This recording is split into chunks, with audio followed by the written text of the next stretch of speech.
नमस्ते विद्यार्थी मित्रांनो, sunrise maths academy मध्ये मी तुमचं स्वागत करतो आणि आजच्या व्हिडिओमध्ये आपण इयत्ता 10वी गणित दिवस 8 आणि 9 म्हणजे स्वाध्याय 8 आणि 9 पाहत आहोत. हे आपण राज्य शैक्षणिक संशोधन व प्रशिक्षण परिषद पुणे यांच्या मार्फत जो ब्रिज कोर्स चालू आहे त्यालाच आपण सेतू अभ्यासक्रम म्हणतो. त्या सेतू अभ्यासक्रमामधील हा दिवस 8 आणि 9 यामधील स्वाध्याय पाहणार आहोत. तर या स्वाध्यायामध्ये कोणत्या क्षमता विकसित होणं आवश्यक आहे, अपेक्षित आहे, तर क्षमता कोणत्या? सजातीय करणींची बेरीज आणि सजातीय करणींची वजाबाकी या दोन क्षमता या 8व्या दिवशी 8व्या स्वाध्यायातून तुमच्या विकसित होणं गरजेचं आहे. मग आता या बेरीज आणि वजाबाकी, करणींची बेरीज आणि वजाबाकी हे आपल्याला अचूकपणे जमण्यासाठी काय अपेक्षित आहे पहा, जरा आठवूया. म्हणून अभ्यासक्रमामध्ये दिलेला भाग आहे तो पहा. 4चा वर्ग बरोबर 4चा वर्ग आपण नेहमी म्हणजे वर्ग करणं आपल्याला जमतं, हे की नाही. तर 4चा वर्ग किती? 16. या चौकटीत 16 येणार आहे. मग 4चा वर्ग 16 म्हणजेच या 16चं वर्गमूळ म्हणजे हा पाया असतो. हा पाया हा घातांक बरोबर. 4चा घातांक किती? 2. 4चा वर्ग तो किती? 16. मग 16चं वर्गमूळ म्हणजे हा पाया असतो, लक्षात घ्या. म्हणून इथं येईल 16 चे वर्गमूळ म्हणजे हा पाया म्हणजे 4. 16 चे वर्गमूळ 4. त्याचप्रमाणे दुसरं पहा, 9चा वर्ग. 9चा वर्ग म्हणजे काय? 9 गुणिले 9. इथं जसं 4चा वर्ग म्हणजे 4 गुणिले 4 तसं 9चा वर्ग 9 गुणिले 9. 9 9 81 इथं येणार आहे बरोबर. मग 81चं वर्गमूळ किती असणार आहे? हा जो पाया असतो तो असतो म्हणजे इथं येईल 9. हेच आता वर्गमूळ चिन्हात कसं लिहायचं? तर 16चे वर्गमूळ 4 हे वर्गमूळ चिन्हात 16 असं लिहिलं जातं आणि बरोबर 4 हे वर्गमूळ चिन्ह देऊन लेखन. वर्गमूळ चिन्हात 81 बरोबर किती? 9. या पद्धतीनं वर्गमूळ चिन्ह वापरून हे लेखन केलं जातं. ओके. आता पहा तिसरा, 36 चे हे 6 काय आहे असा विचार करा. 36 आहे त्याचं हे 6 काय आहे? तर इथं जे चिन्ह दिलंय त्या चिन्हामध्ये जी संख्या असणार आहे ते किती? तर इथं चिन्हामध्ये 36चं वर्गमूळ 6 आहे हे आपल्याला माहिती आहे. म्हणून या चौकटी कंसात 2 असणार आहे. तर हे 2 लिहिलं तरी चालतं, नाही लिहिलं तरी चालतं, पण इथं चौकटी कंस दिलेला आहे म्हणून लिहायचं 36चं वर्गमूळ 2 चौकटीतील योग्य संख्या. पहा विद्यार्थी मित्रांनो, त्यानंतर करणीची बेरीज आणि वजाबाकी कशी करायची हे आपण पाहणार आहोत. इथं 2 उदाहरणं दिलेत. कशी ही बेरीज आणि वजाबाकी करायची ते पाहूया. त्या अगोदर तुम्हाला हे 7 वर्गमुळात 5 यामध्ये हे जे 5 आहे त्याला म्हणायचं कर्निस्थ संख्या. हे चिन्ह आहे याला म्हणायचं करणीचं चिन्ह. करणीचं चिन्ह, करणीच्या चिन्हामध्ये जी संख्या असते त्याला म्हणायचं कर्निस्थ संख्या. आणि इथं जो अंक असतो या वाटीमध्ये, आता इथं दिसत नाही, इथं अंक काहीही दिसत नाही, तेव्हा तिथं समजायचं तिथं 2 हा अंक आहे म्हणजे ही वर्ग करणी आहे, वर्गीय करणी आहे. इथं 2 कोटी 2 आहे याला म्हणायचं कोटी, करणीची कोटी. लक्षात येते का? पहा, इथं जो अंक असेल त्याला म्हणायचं करणीची कोटी. इथं जो अंक असेल करणी चिन्हाच्या त्याला म्हणायचं कर्निस्थ संख्या. आणि ही पूर्ण मिळून याला म्हणायचं करणी.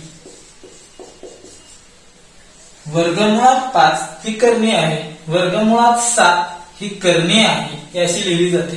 लक्षात येत आहे का? घनमुळात ही कोटी 3 झाली, घनमूळ आहे. घनमुळात समजा 4 असेल तर ही करणी आहे. 4चं घनमूळ निघत नाही, 4चं वर्गमूळ निघतं. आता हे 4 आहे, वर्गमुळात 4, तर ही करणी नाही. का नाही? तर वर्गमुळात 4 बरोबर 2 म्हणजे ही करणी नाही, ही परिमेय संख्या आहे. लक्षात आलं का? पहा, मग आता ही करणी आणि ह्या करणीचा हा 7 आहे त्याला म्हणायचं करणीचा सहगुणक. मग आता जेव्हा कर्निस्थ संख्या सारख्या असतात तेव्हा त्यांना म्हणायचं सजातीय करणी. समजा इथं किती आहे? 7 वर्गमुळात 5, इथं 4 वर्गमुळात 5 असेल, अजून 3 वर्गमुळात 5 असेल, तर ही कोटी समान आहे. 2 2 2 कोटी कर्णिस्थ संख्या समान आहे, तेव्हा त्याला म्हणायचं सजातीय कर्णी. आणि सजातीय कर्णींचीच फक्त आपल्याला बेरीज वजाबाकी करता येते. बेरीज आणि वजाबाकी फक्त स्वरूप पदांची होते, स्वरूप पदांचीच फक्त बेरीज आणि वजाबाकी करता येते. तर पहा एकदम सोपं आहे. ही बेरीज करताना आन्सर काय 7 वर्गमुळात 5 अधिक हे 12 वर्गमुळात 5 असं लिहून घ्यायचं. आणि याच्यामध्ये वर्गमुळात 5 वर्गमुळात 5 आहे, त्यांची बेरीज करायची नाही. लक्षात घ्या, हे वर्गमुळात 5 वर्गमुळात 5 आहे ते तसंच राहणार आहे. आणि हे सहगुणक जे आहे ते 7 आणि अधिक 12 हे कंसात लिहायचं. 7 आणि 12 यांचीच फक्त बेरीज करायची, सहगुणकांचीच फक्त बेरीज करायची. आणि हे वर्गमुळात 5 आहे तसं त्याला गुणिले वर्गमुळात 5 असं लिहायचं. म्हणजे जे करणी आहे ती तशीच ठेवायची. लक्षात येते. मग हे किती आलं पहा, 12 आणि 7 19 वर्गमुळात 5. हे झाले या दोन करणी पदांची बेरीज. इथं सुद्धा त्याचप्रमाणे इथं वजाबाकी आहे. कंसात काय येईल पहा, हे 14 येईल, हे वजा चिन्ह हे 9 कंसात येईल. म्हणजे 14 आणि वजा 9 कंसात लिहायचं. कंसाच्या बाहेर हे एकदाच लिहायचं वर्गमुळात 7. असं करायचं नाही वर्गमुळात 7 अधिक वर्गमुळात 7 हे करायचं नाही. वर्गमुळात 14 असं लिहायचं नाही. कळालं. मग आता किती येईल पहा, ही वजाबाकी करताना 14 तून 9 गेले, किती राहिले 5. आणि हे वर्गमुळात 7 आहे तसं. या दोन कर्णींची वजाबाकी 5 वर्गमुळात 7. त्यानंतर पाहूया स्वाध्याय 8. प्रश्न दिलाय, त्याच्या खाली 4 पर्याय दिलेत. ए बी सी डी असे 4 पर्याय दिलेत. आणि ही बेरीज दिलेली आहे, त्या बेरजेचं उत्तर काय. या कर्णींची इथं वजाबाकी दिलेली आहे, त्यांचं उत्तर काय असणार आहे. तर पहा किती आहे, 2 वर्गमुळात 3 अधिक वर्गमुळात 3. इथं कोटी पहा किती आहे, 2 आहे. इथं कोटी 2 आहे. कर्णिस्थ संख्या 3 आहे, इथं हे 3 आहे. याचा अर्थ या दोन कर्णी सजातीय कर्णी आहेत. मग सजातीय कर्णी आहेत म्हटलं की बेरीज आणि वजाबाकी करता येते. मग इथं किती सहगुणक आहे, 2 आहे. अधिक इथं किती सहगुणक आहे, इथं कर्णिस्थ 3, त्याचा इथं सहगुणक हा दिसत नाही, तो 1 असतो. इथं 1 लक्षात येते का पहा. आणि कोटी 2 असते.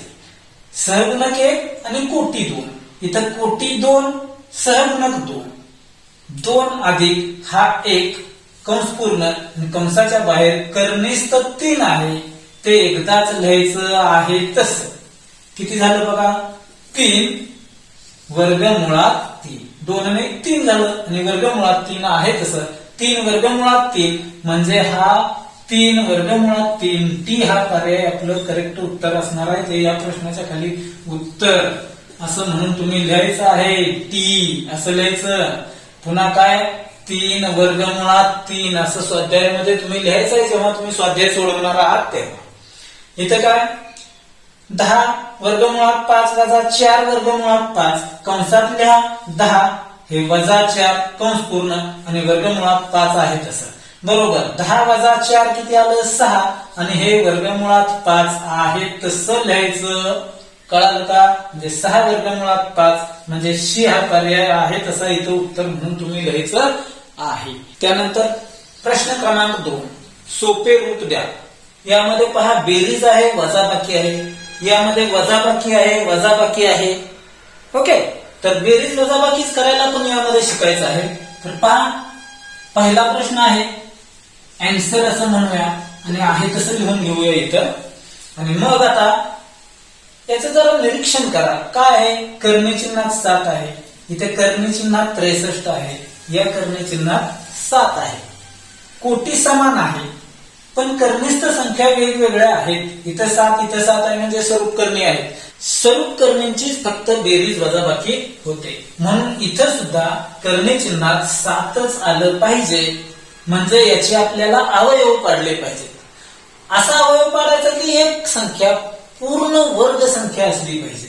पाहूया कसे होत आहेत. बरोबर हे 3 आहे तसं, करणी चिन्हात 7 आहे तसं, अधिक हे 7 आणि या करणी चिन्हात 7 आलं पाहिजे. हे करणी चिन्हात 7 आहे ते आलं पाहिजे, म्हणजे 7 गुणिले 9, 7 9 63.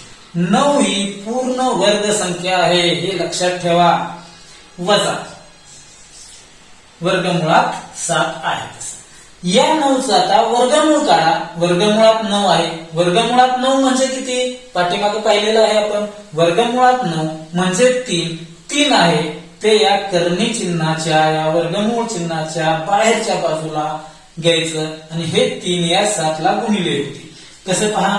3 वर्गमुळात 7 अधिक हे 7 गुणिले 9चं वर्गमूळ 3 गुणिले 3 असं होईल आणि करणी चिन्हात इथे फक्त 7 राहील. 9चं वर्गमूळ 3 बाहेर आलेलं आहे. वजा वर्गमुळात 7. आता पहा एका कंसात हे सहगुणक घ्या आणि त्यांची बेरीज वजाबाकी करा. हे 3 आहे. हे किती आलं हा गुणाकार लिहा. 7 त्रिक 21 अधिक 21 येईल आणि वजा इथं काय आहे पहा बरं. या करणी चिन्हाच्या या बाजूला इथं काहीही दिसत नाही. याचा अर्थ इथं सहगुणक 1 आहे. विसरायचं नाही. इथं सहगुणक वजा 1 आहे. वजा 1 कंस पूर्ण आणि करणी चिन्हात हे 7, करणी चिन्हात 7 आणि करणी चिन्हात 7 हे एकदाच लिहायचं. लक्षात आले का बेरीज कशी करायची. सहगुणकांची बेरीज असेल बेरीज, वजाबाकी असेल वजाबाकी आणि करणी चिन्हातील संख्या आहे कशी लिहायची. किती सोपं आहे पहा. 21 आणि 3, 21 अधिक 3 24, 24 वजा 1 23 आलं. 23 आणि हे करणी चिन्हातील 7 आहे ते तसंच राहील, म्हणजे याचं उत्तर आलं सोपं रूप आलं 23 वर्गमुळात 7. लक्षात आलं. त्यानंतर दुसरा प्रश्न मी तुम्हाला सोडवायला देतोय, तो तुम्ही या पद्धतीने दुसरा प्रश्न सोडवायचा आहे आणि कमेंट बॉक्स मध्ये असं तुमचं किती उत्तर येतं इथं ते तुम्ही फक्त तेवढं उत्तर तेवढं टाईप करून मला कमेंट बॉक्स मध्ये कमेंट करायचे आहे. दुसऱ्या प्रश्नाचं उत्तर असं म्हणायचं आणि कमेंट बॉक्स मध्ये लिहायचं. हे तिसरा प्रश्न काय आहे. आन्सर म्हणून आहे तसं लिहून घ्या प्रश्न. आणि मग आता इथं 12 आहे, इथं 75 आहे, इथं 48 आहे. या काही मूळ संख्या नाही.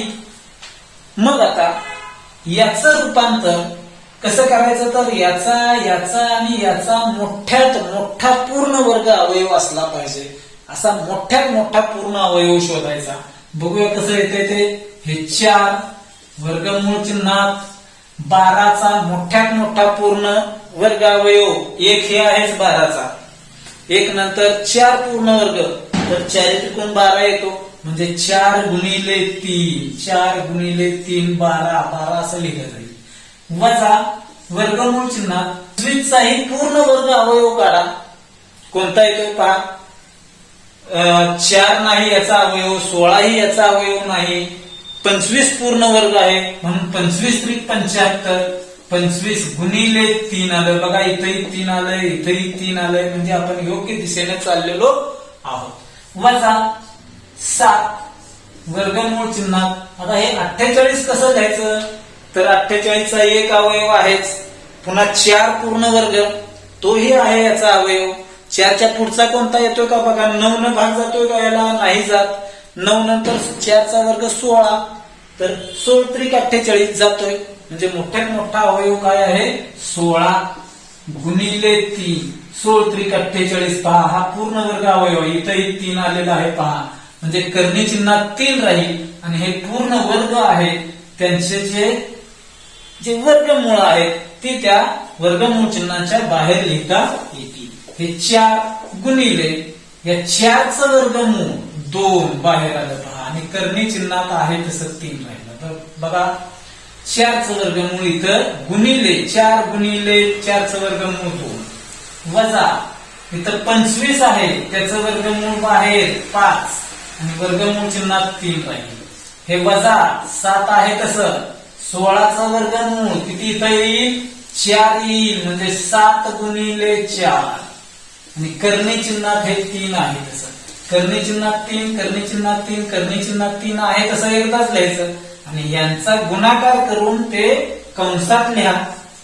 4 गुणे 8 हे वजा 5 हे वजा गुणिले अधिक 1 ऋण 1 धनचा गुणाकार ऋण 7 चोक 28 म्हणजे वजा 28 येईल कंस पूर्ण कंसाच्या बाहेर वर्गमुळात 3 किती येते पहा 8 मधून 5 गेले 8 वजा 5 किती आलं पहा 3 आलं 3 वजा 28 इथं भिन्न चिन्ह आहेत वजा आणि हे अधिक भिन्न चिन्ह वजाबाकी करा 28 मधून 3 गेले 25 आले आणि त्याला या मोठ्या पदाचं चिन्ह म्हणजे वजा 25 वजा 25 हे या कंसातील बेरीज वजाबाकी आली आणि करणी चिन्हात जे वर्गमुळात 3 आहे ते आहे तसंच लिहिलं जाईल करणी चिन्हात 3 म्हणजे वजा 25 वर्गमुळात 3 ही जी वजाबाकी आहे करणीची ती आहे. पहा विद्यार्थी मित्रांनो त्यानंतर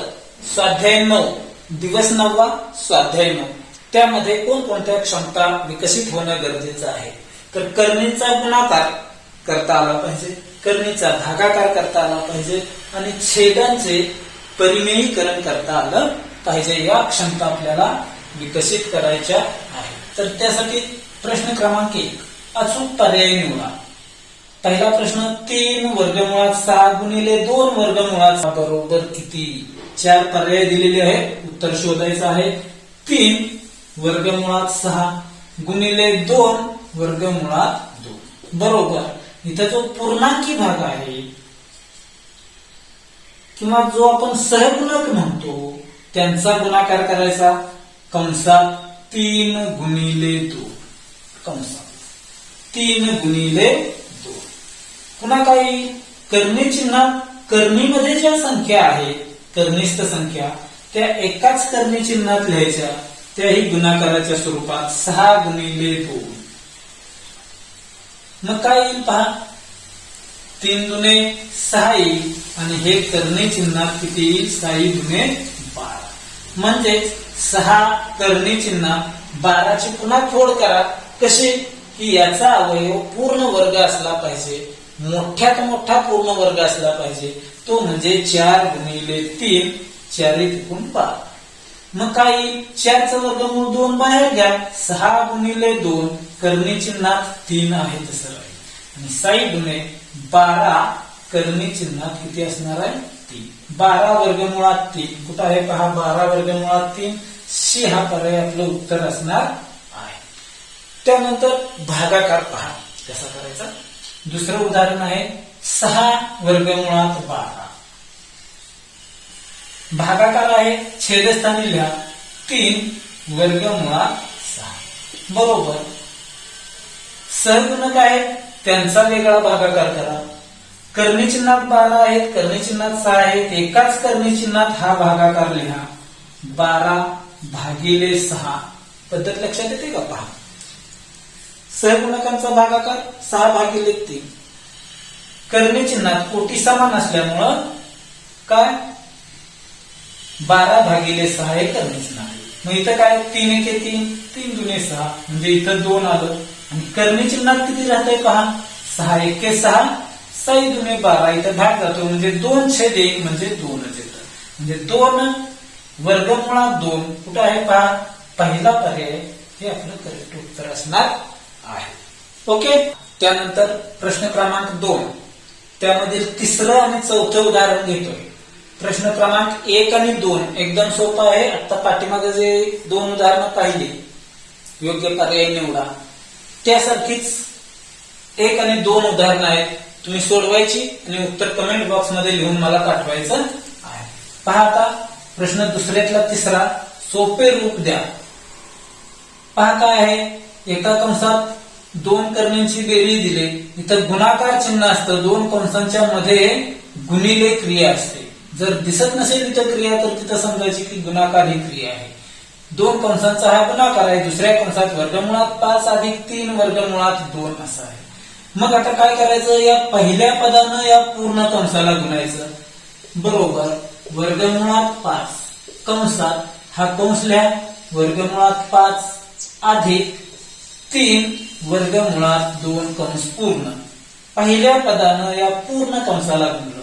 अधिक हे दुसरं पद वर्गमुळात 2 त्यानंही या कंसाला गुणायचं आहे. वर्गमुळात 5 अधिक 3 वर्गमुळात 2 हा कंस लिहिला.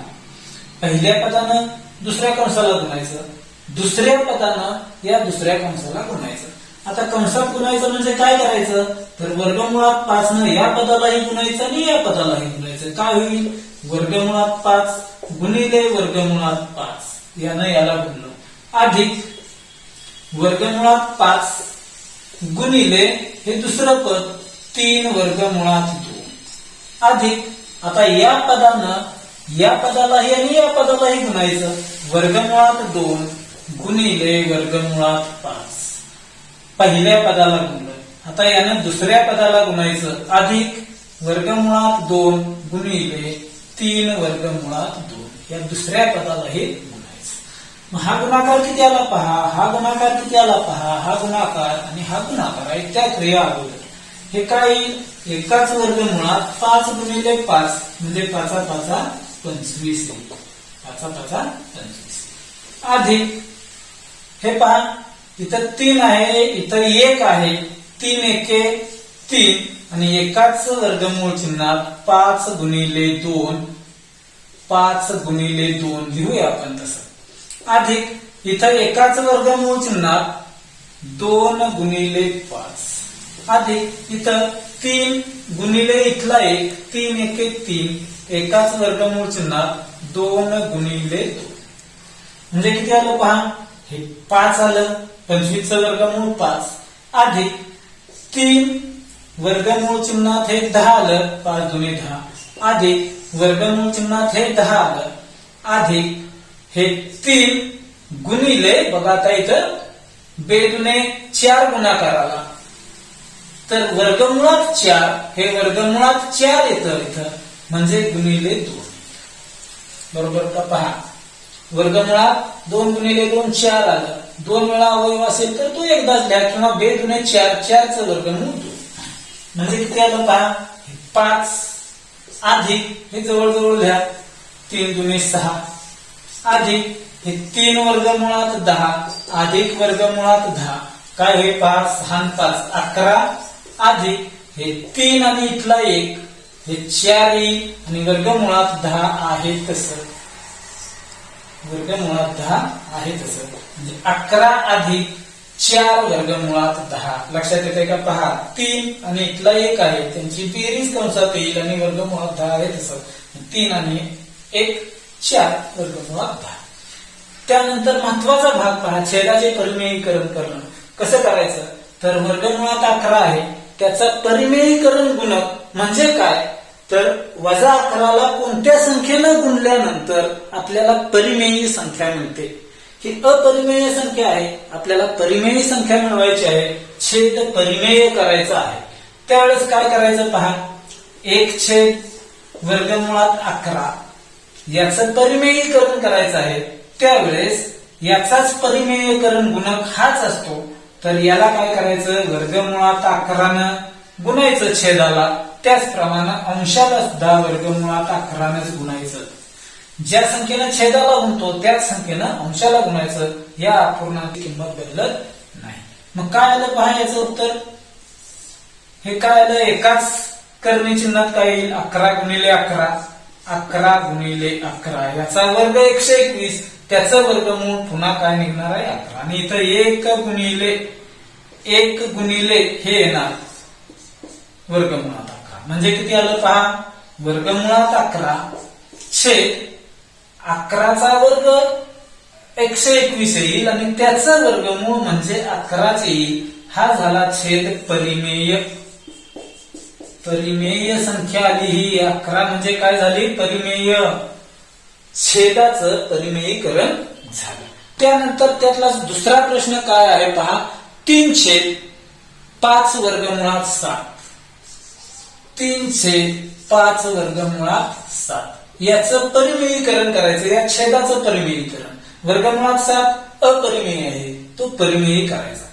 पहा 3/5 वर्गमुळात 7 ला काय करायचं, कशाने गुणायचं, फक्त वर्गमुळात 7 न गुणायचं छेदात, आणि अंशात ही वर्गमुळात 7 नच गुणायचं. जिथं कर्णी संख्या जी दिसते त्यानंच गुणायचं. बघा काय होईल मग, 3 वर्गमुळात 7 हा अंशाचा गुणाकार येईल, छेदाचा गुणाकार 5 गुणिले एकाच कर्णी चिन्हात 5 एके 5 येईल हा गुणाकार, आणि एकाच कर्णी चिन्हात 7 गुणिले 7 म्हणजे 7 49 आलं. 49 वर्गमूळ 7 बाहेर निघेल, म्हणजे 3 वर्गमुळात 7 5 गुणिले हे 7 49 वर्गमूळ 7 येईल, म्हणजे 3 वर्गमुळात 7 अंशस्थानचा आहे तसं, छेदस्थानी 7 5 35, म्हणजे छेद हा कसा झाला, परिमेय.